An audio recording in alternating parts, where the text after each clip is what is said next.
to Bharatiya Kala Samskriti's 5th annual cultural event. Similar to last year, due to COVID-19 restrictions, we are continuing the celebration in the digital platform.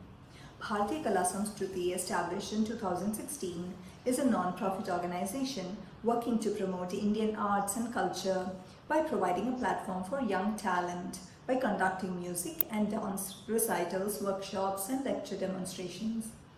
Bharatiya Kala Samskriti also sponsors scholarships to talented and deserving students who excel in various Indian art forms. Bharatiya Kala Samskriti also promotes the divine language of Sanskritam in oral and written forms by conducting interactive Sanskritam classes through the Kalashala, which is currently in a virtual mode.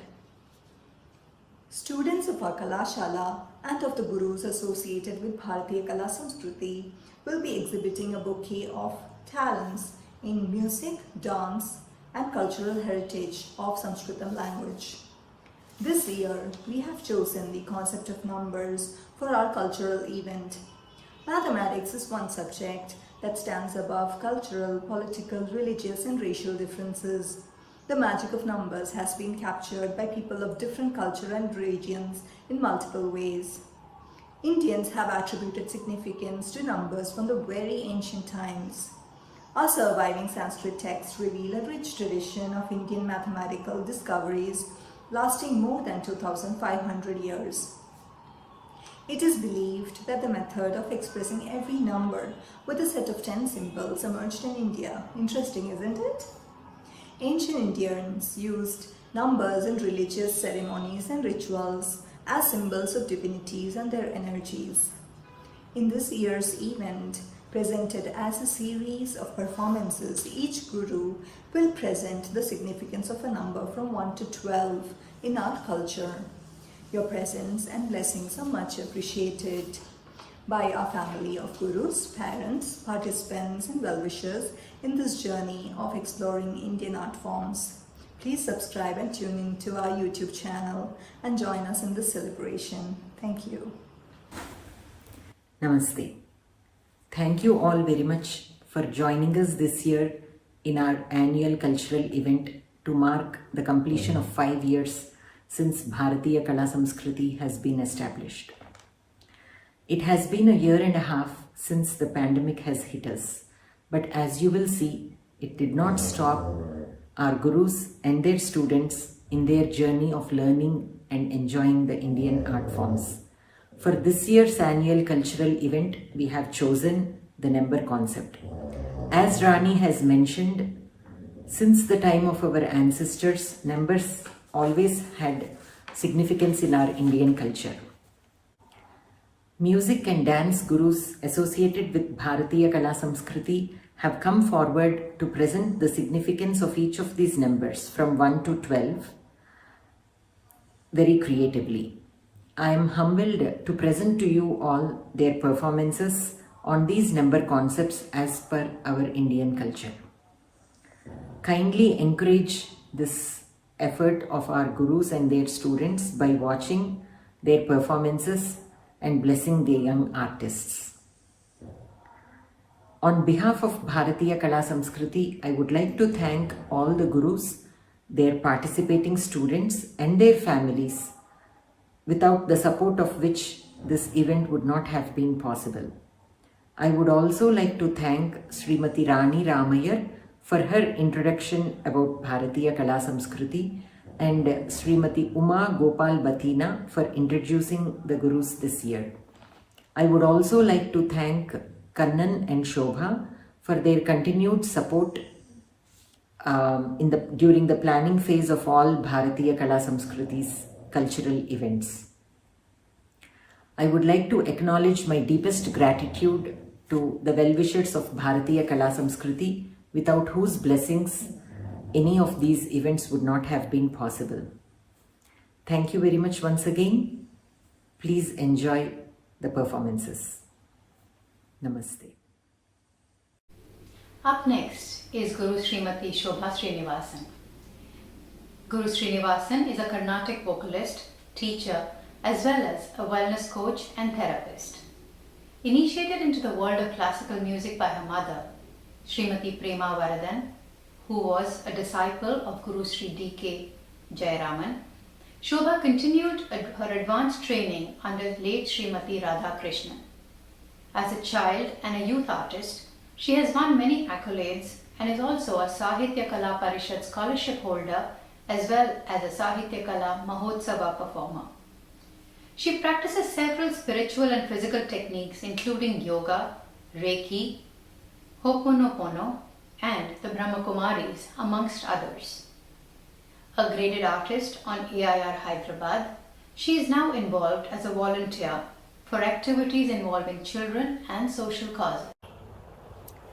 Namaste, I am Shobha Srinivasan from Aksharam Abhyasam Anandam, and I am happy and delighted to share our perspectives regarding number 11 for Bharatiya Kala Samskriti's annual day event series. Thank you, Srivani. Thank you, Bharatiya Kala Samskriti, for giving us this opportunity where we come up with various themes, and in each annual event it's a learning process for all of us, and so it's really nice. And I'm also delighted to be collaborating with Veena Vidushi, Srimati Padmaja Varanasi Garu in this journey, and Srimati Padmaja will be sharing stories with music. So that's something new that we are exploring in this series. So thank you, Padmaja Garu. So coming to our theme, number 11. So we'll be presenting series of our thought process on number 11. And the first one that we are presenting is about number 11 being the 11 dimensions of the material world.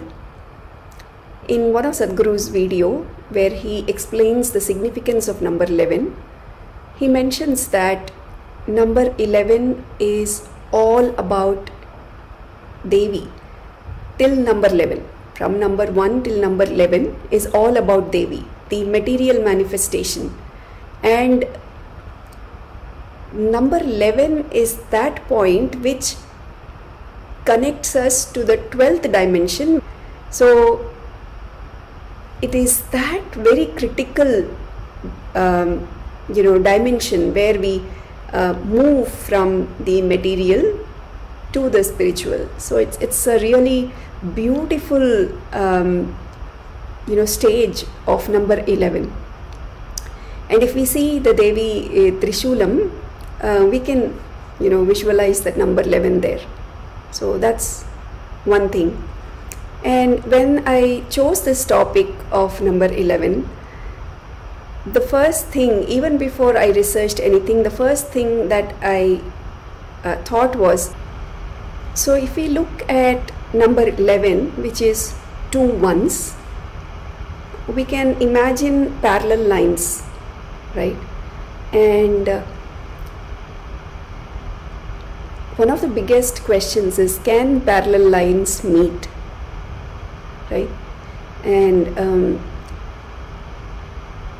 if we talk to an artist, talk to a person who draws or who has learnt drawing, he'll talk about 1 point perspective, where the point that you are, at that point it may seem like 2 parallel lines, but if we keep going back and look at the larger perspective, the parallel lines finally meet at 1 point, which is the 1 point perspective. So this is what came to my mind as I was thinking about the theme number 11. And if we connect it to our lives, number 11 can also be seen as everything that is duality, right? Everything is there in opposites. And in the material world, if we try to just look at that, it may seem like the opposite. But if we work if we practice and race beyond, we can see that they do meet at one point, and which is we can say the parallel lines are probably Jivatmas, and the one point where they meet is Paramatma. We can imagine like that. I mean, there's so many possibilities that we can imagine things to be, and I love to connect the dots, and that's something that gives me a lot of joy to see how each and every tradition, each and every ritual or every philosophies, those Advaita, Dvaita, Vishishta Advaita, how everything is so much related to one another. And so I'm really looking forward to sharing all this perspective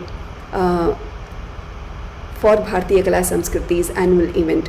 Now, coming back to the Devi's material energy dimension, we will be presenting Gatistvam Bhavani Ashtakam, and we learnt this from Sri Kuldeep Pai's video, which has been an inspiration to many, and absolutely love the way this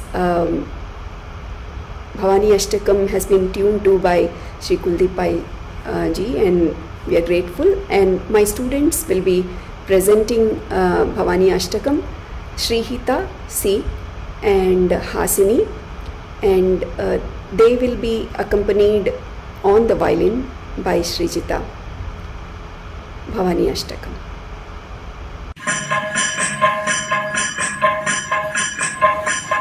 Gatistam Tvameka Bhavani. Gatistam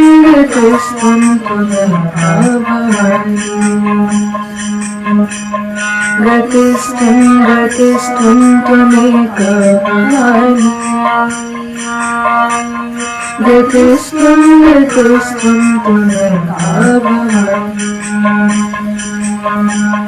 Natato namata navandro natata naputyo naputri navrito navanta.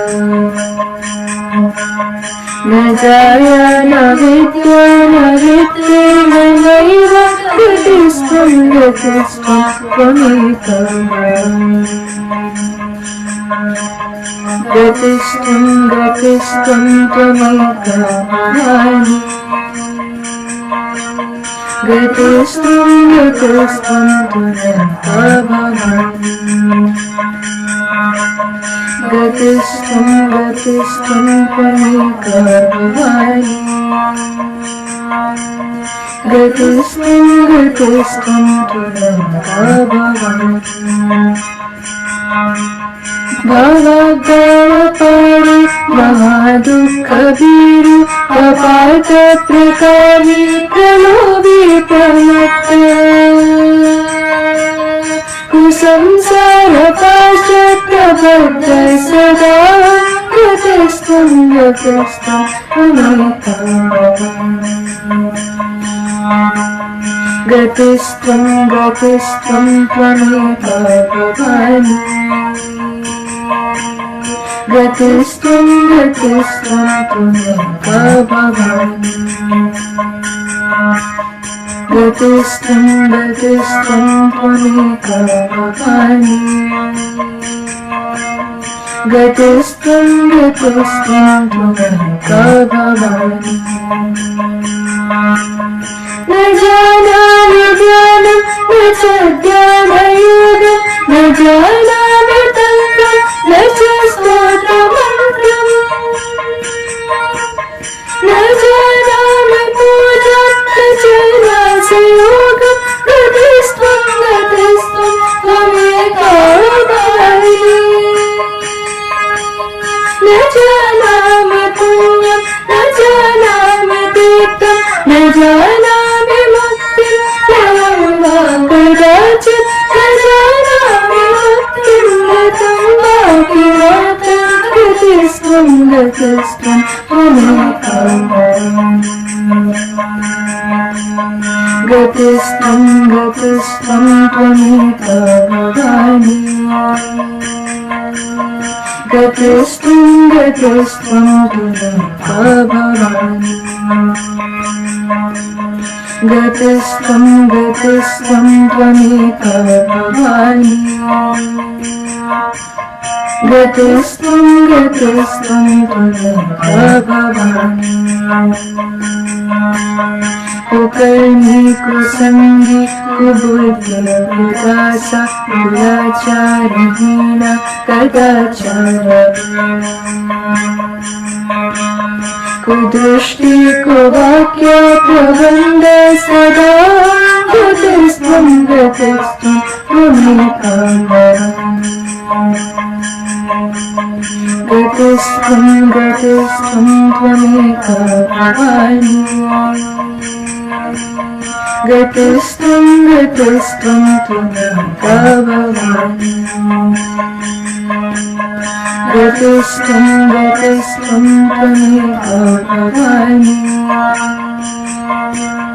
गतिस्त्वं गतिस्त्वं त्वमेव भवानि रजेशं रमेशं महेशं सुरेशं दिनेशं निशितेश्वरं वा कदाचित् न जानामि चान्यत् सदां शरण्ये गतिस्त्वं गतिस्त्वं त्वमेव गतिस्त्वं गतिस्त्वं त्वमेव भवानि गतिस्त्वं गतिस्त्वं त्वमेव भवानि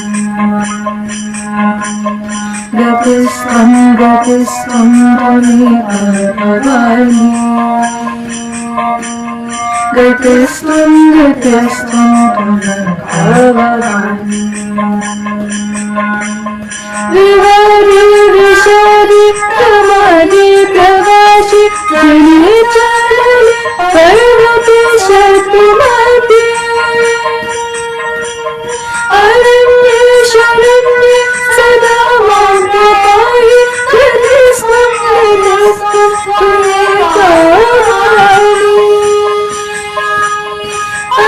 अनाथदरिद्र जरारोगयुक्त महाशीलहीन सदा जाग्यवक्त विपत्तोपविष्टोपविष्ट सदा गतिस्त्वं गतिस्त्वं त्वमेव गतिस्त्वं गतिस्त्वं त्वमेव भवानि गतिस्त्वं गतिस्त्वं त्वमेव भवानि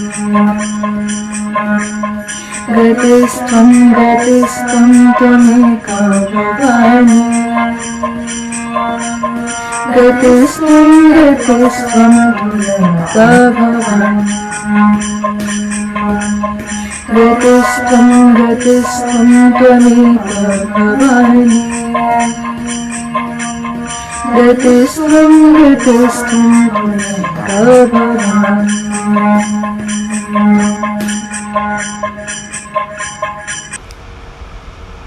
So the next perspective that we will be sharing is 11 Rudras. So I heard about 11 Rudras through Savitri ji, who shares Bhagavatam audios. She actually reads the Bhagavatam and explains that in English, and it's really inspiring. So in one of the Bhagavatam episode, she shared about how Lord Shiva came and he was given the name Rudra, and she explained that. And so interestingly, when I was researching, Rudras are normally talked in terms of sets of 11, Ekadasha Rudra, in as much as the term Rudra has virtually come to represent the number 11. However, each tradition, each text has its own set of 11 Rudras. That's very interesting, that each text has its own set of 11 Rudras. According to its priorities, their names and attributes differ from one text to another. So there is virtually a plethora of Rudras. but each of them represent a certain aspect of Shiva or Rudra. So I took these from Srinivasa Rao ji's blog, and also in Bhagavad Gita, Krishna says that amongst the 11 Rudras, I am Shiva. So that way, if we see, even though we may have a lot of information, different information about Rudras, but they are all connected to Lord Shiva, and so that's something interesting. And so our next composition is Nagendra Haraya, that again we learnt from Sri Kuldeep Pai ji's recording, beautifully sung by Suri Gayatri originally. And so my students Anishka, Ziva, Srihita and Gyanada will be singing Nagendra Haraya, and they are accompanied on the violin by Srijita. Nagendra Haraya.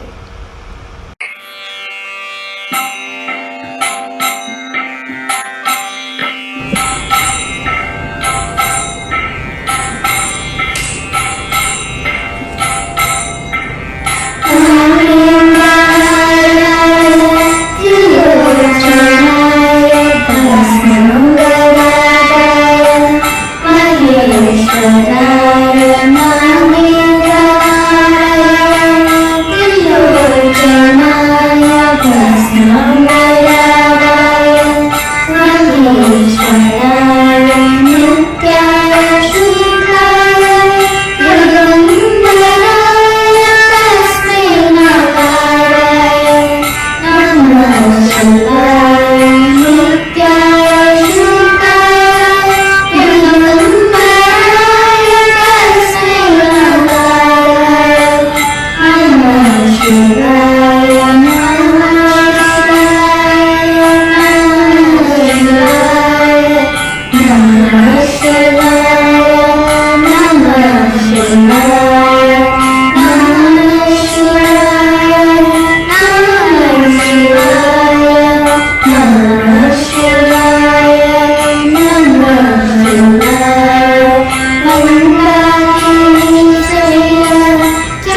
next one about number 11 actually is from numerology.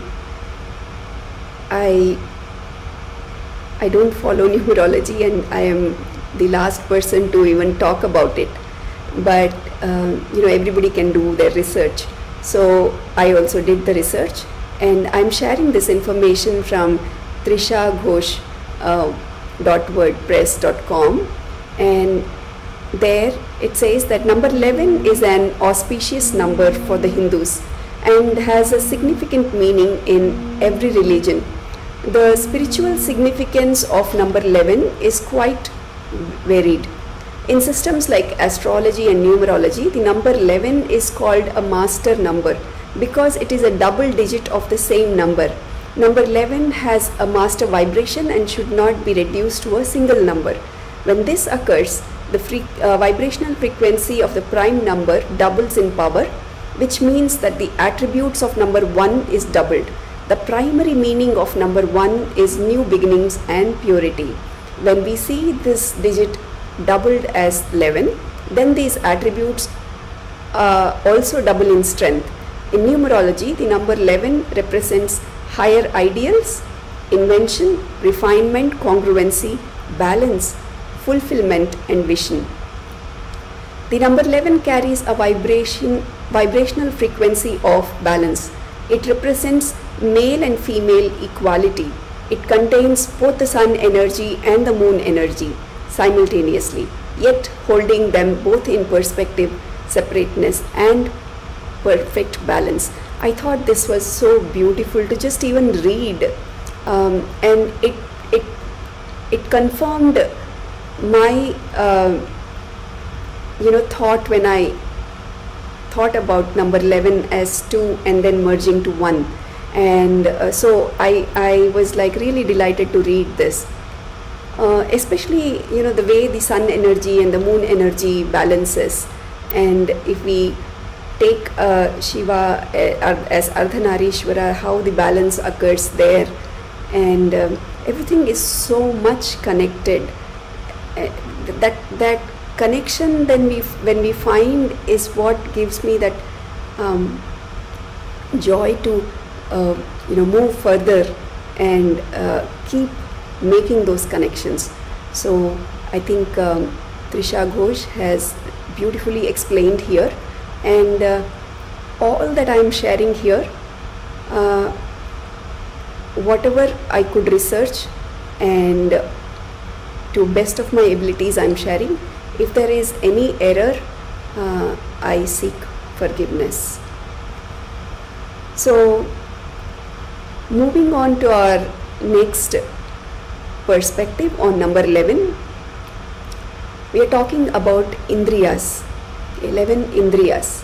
So in scriptures it is said that Manas is the 11th Indriya. There are Jnanendriyas, there are Karmendriyas, and then the Manas. Now if we look at the connection of this topic to the first topic that we had, that material world dimensions of 11, we can see how these two are connected. So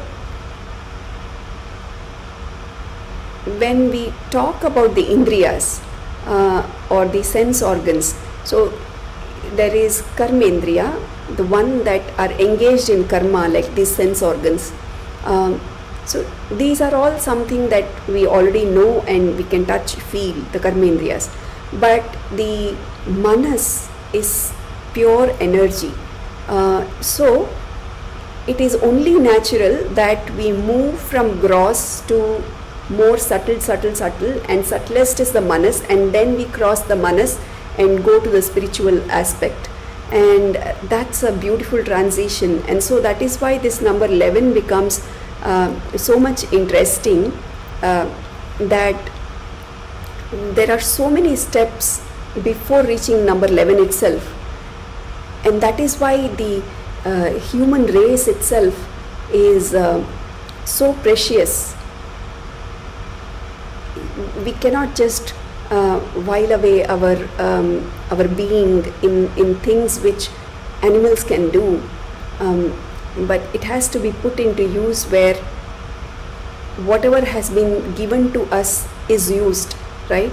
So in that sense, understanding of the mind is really, really important, and it is not easy. It is definitely not easy in this Kali Yuga, understanding the mind. And it's again very beautiful that there are two ways to understand mind. There are multiple ways, but primarily two ways. One way is from our scriptures themselves, like Yoga Sutras, Ashtanga Yoga, many, I mean, Bhagavad Gita. Everything talks about these manas in so many different ways, the mind. And that is why you will see that lot of spiritual masters, especially those who have a background of the scientific study also, like those who have been engineers and who have come into the spiritual line, they will always talk about evidence-based thing, both from the spirituality and from the the science.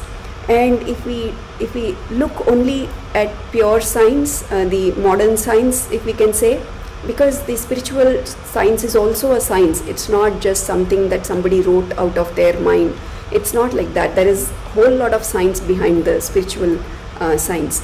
But in the spiritual or yogic science, in the modern science, if we see there is a lot of psychology backing of how our mind works, and also about more and more the science is now exploring and understanding the mind and even the energy, like the quantum physics and all talk about energy. And so people who come, who have a strong affliction for the evidence-based or the modern science backing, they can approach this from there. And people who are more inclined towards spiritual side, they can approach from here. And I like to approach from both these sides. So that is mind. So we are going to present a song about mind. It's not really only about mind. It is about how we can use our mind and how we can use it to actually elevate ourselves into the human being that we were created for. So this is being presented by Anagha Purushothaman. Namaskaram. My name is Anagha Purushothaman. My guru is Srimati Vidya Gangadharan. I will be singing Manasa Sancharare in the Ragam Shrama, composed by Sri Sadashiva Brahmendra and set to Adhikar. In this song, the composer is telling the mind to embark on a pilgrimage in the Supreme Brahman, which fills the world with the sweet music of Lord Krishna's flute, the one who adorns his hair with a fine peacock feather and who has a moon-like face.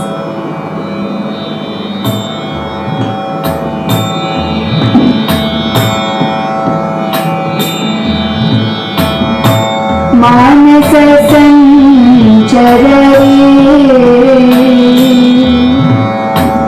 Manasa Sancharare, Brahmani, Manasa Sancharare, Brahmani, Manasa Sancharare, Brahmani, Manasa Sancharare, Brahmani, Manasa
Next, we will talk about the 11th chapter of Bhagavad Gita.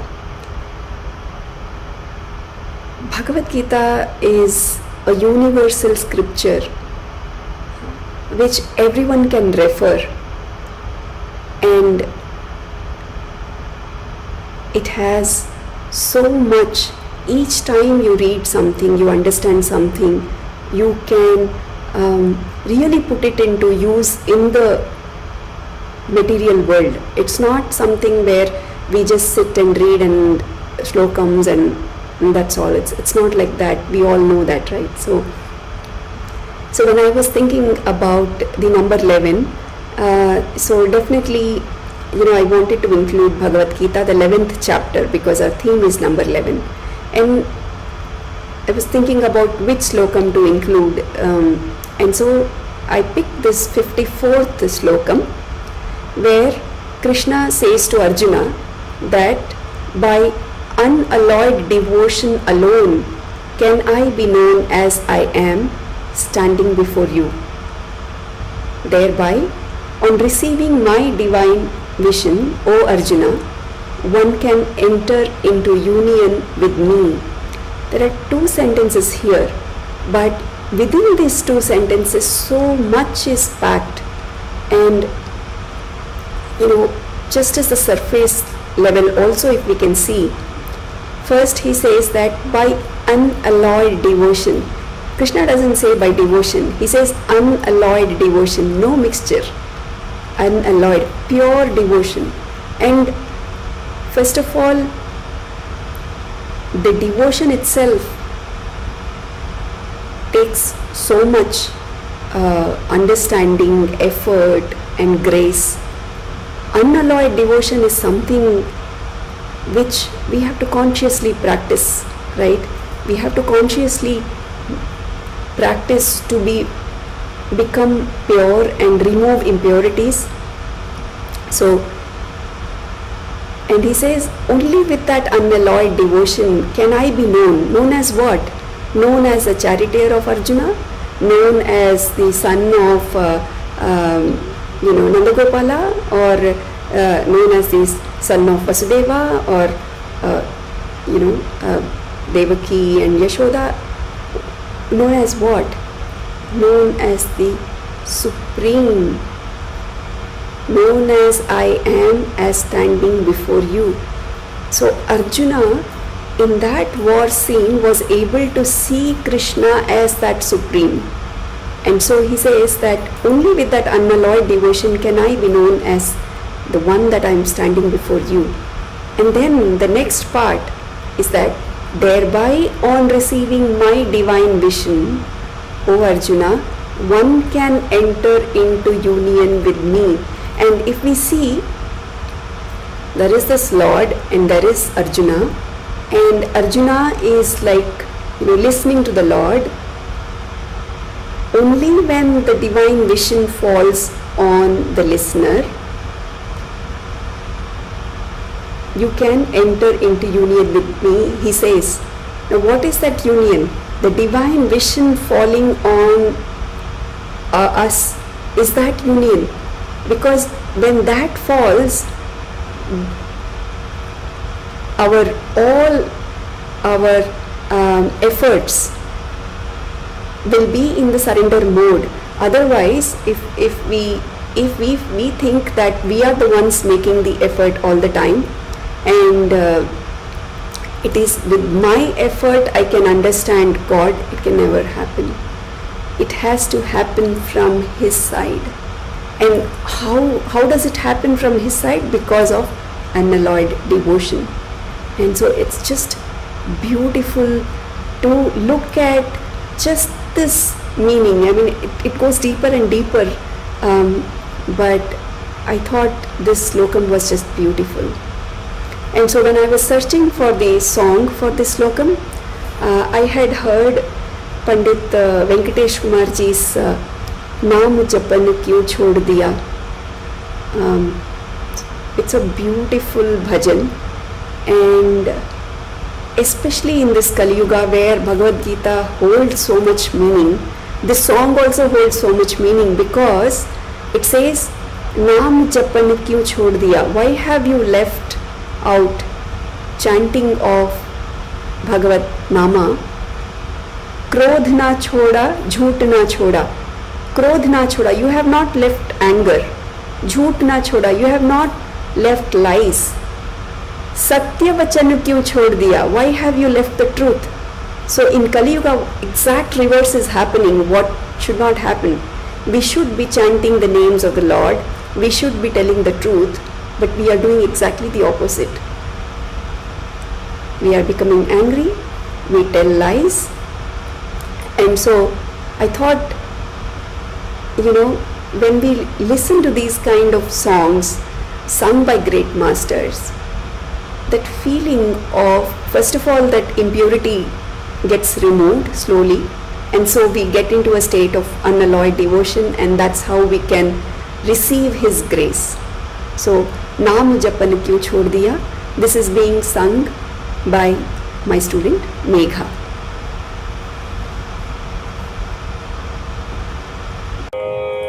Namaskaram, my name is Megha. Today I'll be presenting a bhajan named Naam Japan Kyun Chhod Diya, set to Rag Charukesi and Tal Adi. The general gist of this bhajan is that we all lead our lives in automation, often forgetting to remember God enough. But what this bhajan is trying to tell us is that as long as we keep God in our thoughts, we are guaranteed of living a much more peaceful and smoother life. I would like to thank my gurus Srimati Shobha Srinivasan and Harini Akka. I would also like to thank Bharatiya Kala Sanskriti for giving me this opportunity. Naam japan kyun chhod diya?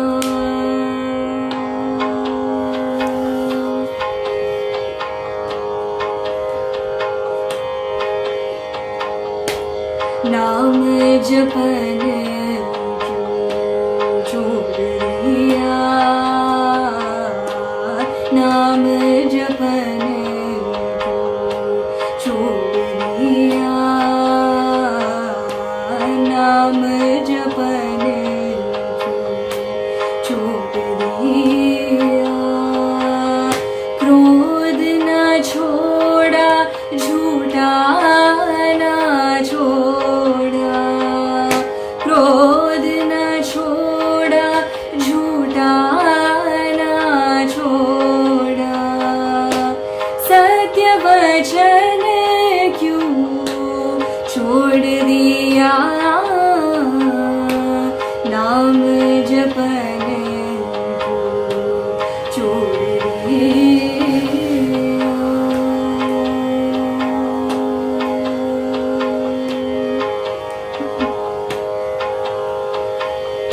झूठे जग में दिल ललचा कर, झूठे जग में दिल ललचा कर, असल वतन क्यों छोड़ दिया? असल वतन क्यों छोड़ दिया?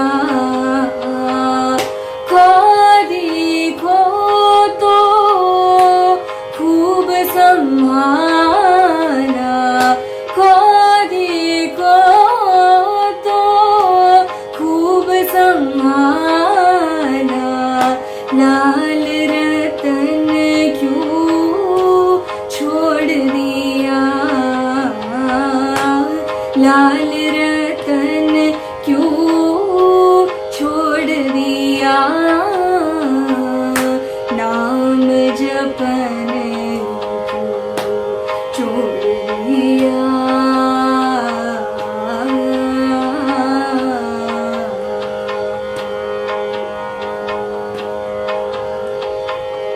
जी सुमिरन ते अति सुख पावे. जी सुमिरन ते अति सुख पावे. सो सुमिरन क्यों छोड़ दिया? सो सुमिरन क्यों छोड़ दिया?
And the next one is Ekadashi.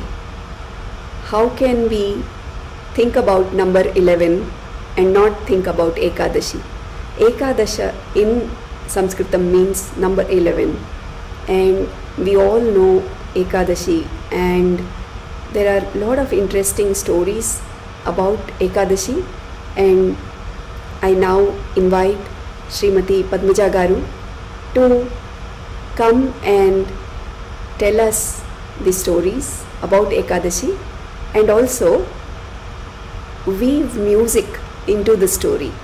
We were inspired by Srimati Jayanti Kumaresh's music and story, and this is our Padmaja Garu's offering for the event. Thank you, Padmaja Garu. Next, on the celestial instrument, the veena, is Guru Srimati Padmaja Varanasi, a compassionate and loving Guru. She runs the Guru Kripa Music School in Hyderabad and tutors those with a passion for the instrument.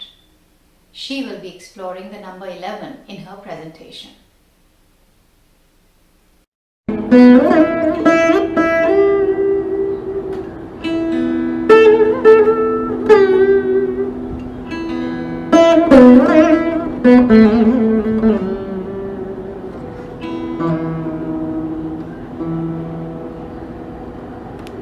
అందరికీ నమస్కారం. వ్రతానామపి సర్వేషాం ముఖ్యం ఏకాదశి వ్రతం. ఈ ఏకాదశి ప్రాముఖ్యత గురించి వివరించబోతున్నాను. ఈ అవకాశాన్ని ఇచ్చిన భారతీయ కళా సంస్కృతి వారికి, వాణి గారికి నా హృదయపూర్వక ధన్యవాదాలు. ఏకాదశి అనే సంఖ్య పరమ పవిత్రమైనది. హిందూ సాంప్రదాయానుసారం ఏకాదశి చాలా ప్రాముఖ్యతను సంతరించుకుంది. ఏకాదశి రోజు ఉపవాసం చేయడం, హరినామస్మరణ, మరునాడు ద్వాదశి రోజు పారణ అంటే ఉపవాసాన్ని విరమించడం. ఈ ప్రక్రియను అన్ని పురాణాలలోనూ ముఖ్యంగా పద్మపురాణంలో చెప్పబడింది. మెడికల్గా, సైంటిఫిక్గా కూడా ఏకాదశి ఉపవాసం చేయడానికి మంచి రీజన్ ఉంది. అమావాస్య రోజు సూర్యచంద్రులు ఒకే సమయంలో ఉదయించి ఒకే సమయంలో అస్తమిస్తారు. తరువాతి రోజు నుండి అనగా పాడ్యమి నుంచి 12 డిగ్రీల చొప్పున చంద్రుడు సూర్యుని నుంచి దూరం అవుతూ ఉంటాడు. ఆ రకంగా 11వ రోజున 134 డిగ్రీల దూరంలో ఉంటాడు. అందువల్ల భూమికి ఆకర్షణ శక్తి అధికమవుతుంది. ఆ సమయంలో జీర్ణక్రియ సరిగా ఉండదు. ఆ రోజు ఉపవాసం చేయడం వల్ల ఈ 10 రోజుల నుండి తిన్న ఆహారంలో చేరిన మలినాలు, అధిక క్రొవ్వు పదార్థాలు కరిగి బయటకు వెళ్తాయి. కడుపు శుభ్రపడుతుంది. చరక సంహిత, సుశ్రుత సంహిత కూడా ఈ విషయాన్ని నొక్కి వక్కాణించాయి. భారతీయ సంప్రదాయంలో ఏకాదశి అధిక ప్రాముఖ్యతను సంతరించుకుంది. ఏకాదశి ఉపవాసం ఆరోగ్యకరం. ఈ ఏకాదశి వ్రత అనుష్ఠానం, దీనిని అనుసరించి ఎంతమంది ధన్యులయ్యారు అనే కథ మన పురాణాలలో చక్కగా చెప్పబడింది. ఆ కథను ఇప్పుడు నేను వివరిస్తాను. ఒకరోజు నారదుడు పార్వతీ పరమేశ్వరుల దివ్య దర్శనం కోసం కైలాసగిరికి వెళ్ళాడు. అక్కడ ఆది దంపతులు నారదుని చూసి చాలా సంతోషించారు.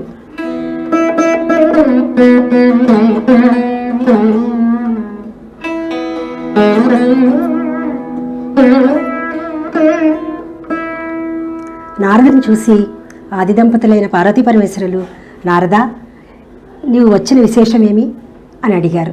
అంత నారదుడు, తండ్రి, నాకేమీ అక్కర్లేదు, కానీ ఏకాదశి వ్రత అనుష్ఠానం గురించి మీ ద్వారా వినాలనుకుంటున్నాను అని చెప్పాడు. అంత పార్వతీ పరమేశ్వరులు సంతోషించి, నారద, ఈ ఏకాదశి వ్రతాన్ని గురించి మొదటగా కృష్ణుడు యమధర్మరాజుకు తెలిపాడు. సాక్షాత్తు ఆయన నోటి నుంచే వచ్చిన ఈ ఏకాదశి వ్రతం పరమ పవిత్రమైనది. ఈ కథను నేను నీకు చెప్తాను. చతుర్దశ భువనాలను తిరిగే నీవు అందరికీ ఈ అమృతపానాన్ని అందించు అన్నాడు శివుడు.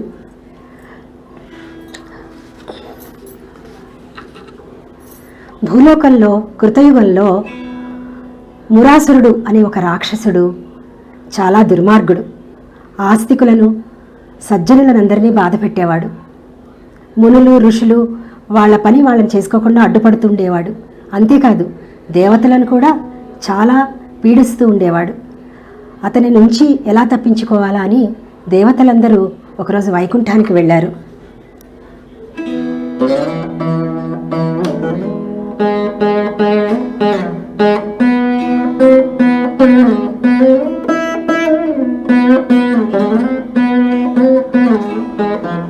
అలాగా శ్రీవారి పాదాలను శరణు వేడారు.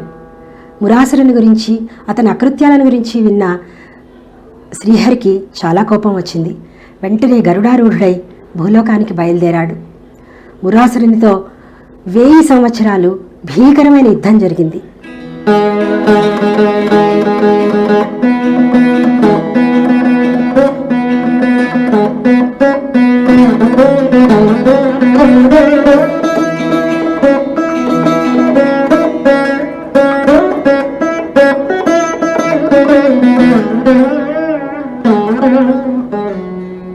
ఈ విధంగా 1000 సంవత్సరాలు యుద్ధం జరిగినప్పటికీ మురాసురుడిలో కొంచెం కూడా అతని బలం క్షీణించటం లేదు. అది గమనించిన శ్రీహరి వెంటనే ఆయన పథకం మార్చి వడివడిగా అడుగులు వేస్తూ బదరికవనంలో ఉన్న సింహావతి అనే గుహ వైపు నడవసాగాడు. అతనిని వెనక అనుసరించసాగాడు మురాసురుడు. గుహలోనికి ప్రవేశించిన శ్రీహరి నిద్రపోతున్నట్లుగా నటించసాగాడు. ఇదే అదనుగా మురాసురుడు కత్తి తీసి శ్రీహరి గుండెల్లో దించబోయాడు. ఇంతలో శ్రీహరి శరీరంలో నుంచి అత్యద్భుత సౌందర్య రాశి అయిన ఒక దేవి అవతరించింది.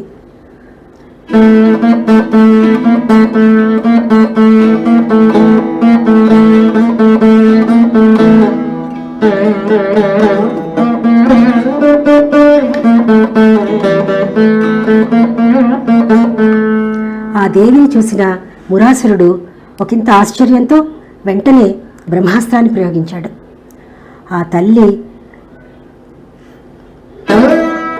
అని ఒక హూంకారం చేసింది. ఆ హూంకారంతో వచ్చిన శబ్దానికి వేడి పుట్టి ఆ మురాసురుడు అగ్నికి ఆహుతైపోయి బూడిదైపోయాడు. ఆ రోజు శుక్లపక్ష ఏకాదశి. నిద్రలోంచి మేల్కొనిన శ్రీహరి ఆమెను చూసి ఏకాదశి అని పిలిచాడు.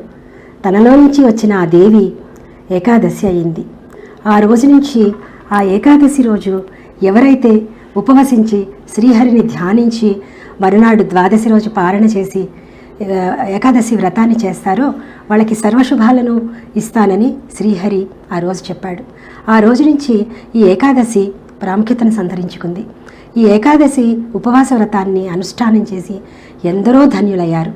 అందులో ఒక మహారాజు కథ చెప్తాను. ఆయన అంబరీషుడు. ఇక్ష్వాకు కులంలో పుట్టాడు. చాలా ధార్మికుడు, సౌమ్యుడు. ప్రజలను కన్నబిడ్డల వలె పరిపాలించేవాడు. ఆయన పరిపాలనలో ప్రజలంతా సుఖంగా ఉండేవారు.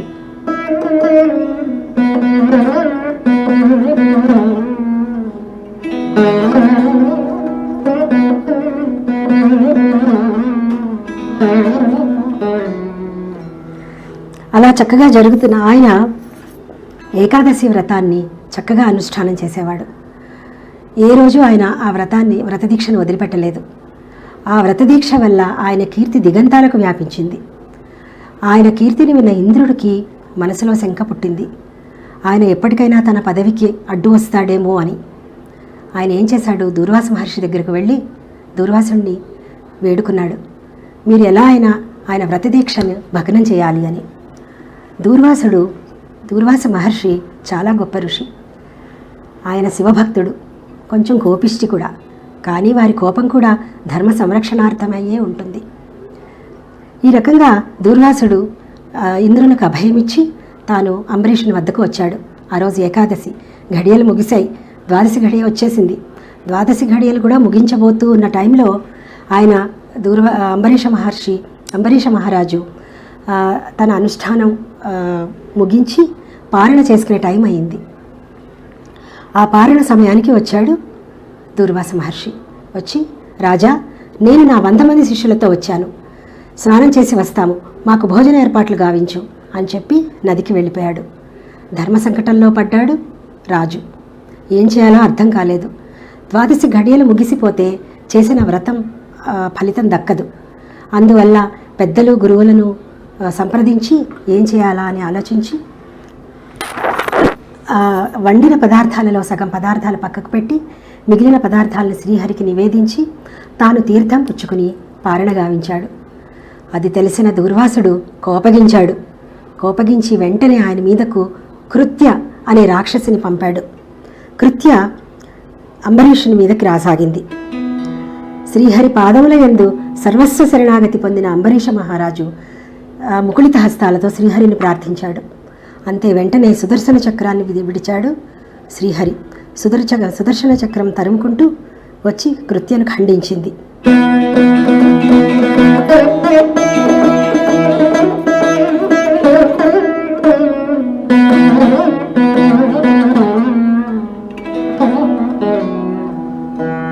అంతేకాదు ఆ సుదర్శన చక్రం దూర్వాసుని వెంబడించసాగింది.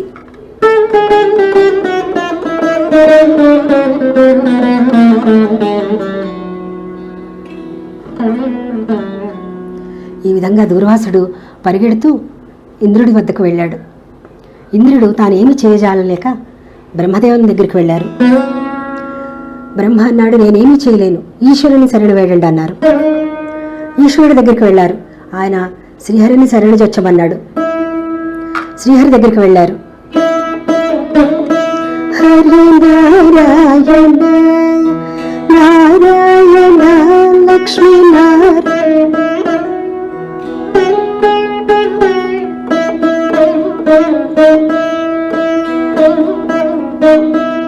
ఈ విధంగా నారాయణుని ప్రార్థించిన దూర్వాసుడు నారాయణుడు అన్నాడు, నేను భక్త సులభుడను, నేనేమీ చేయలేను, నేను భక్తుల అధీనుడను. అంబరీషుని వద్దకు వెళ్ళి శరణు వేయడమన్నాడు. అంత తిరిగి అంబరీషుని వద్దకు వచ్చాడు దూర్వాసుడు.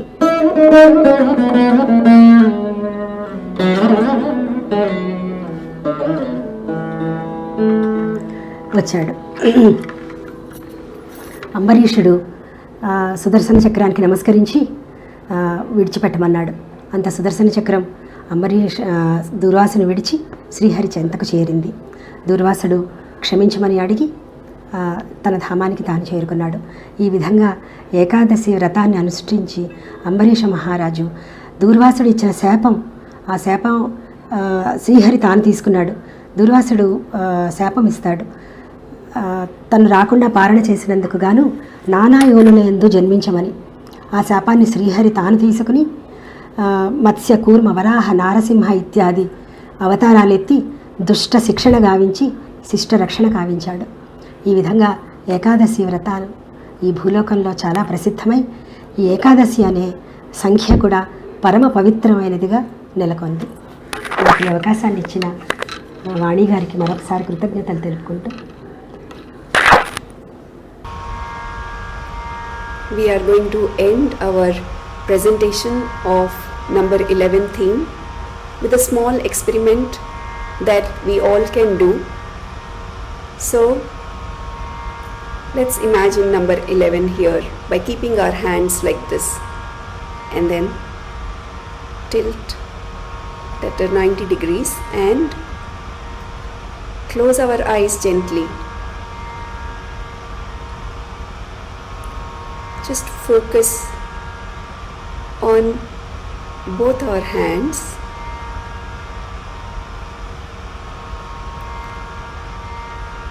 and then slowly start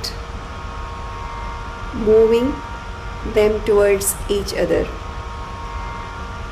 The more slowly we do,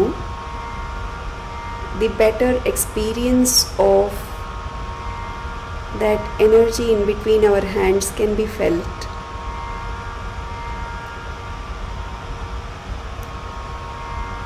Even if we don't feel the energy, that's fine. It's just fun to do some things. And for those of us who feel the energy, we will reach a point where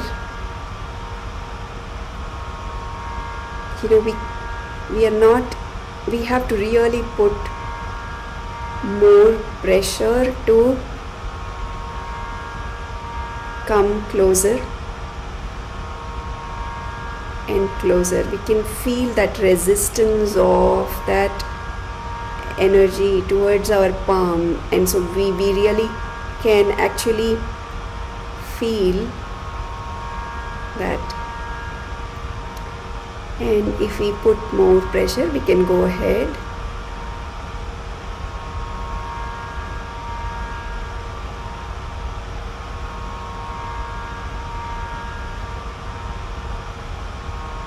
And then finally come together. We started with number 11,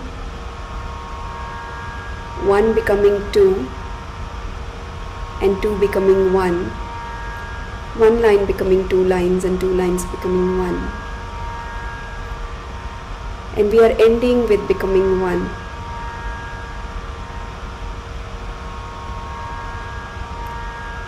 With a lot of devotion, gratitude to our masters and guides, lot of gratitude towards Bharatiya Kala Samskriti, and wishing well for each and every being in this universe. We end our presentation by chanting the Shanti Mantra.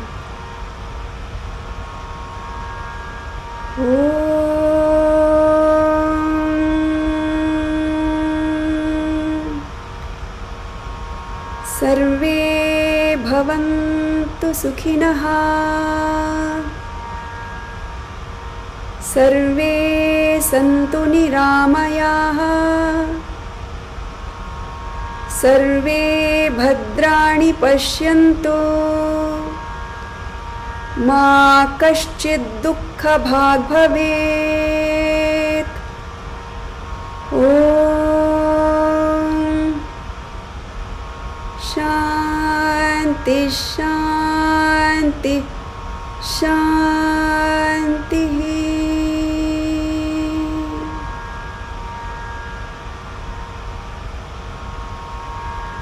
Thank you.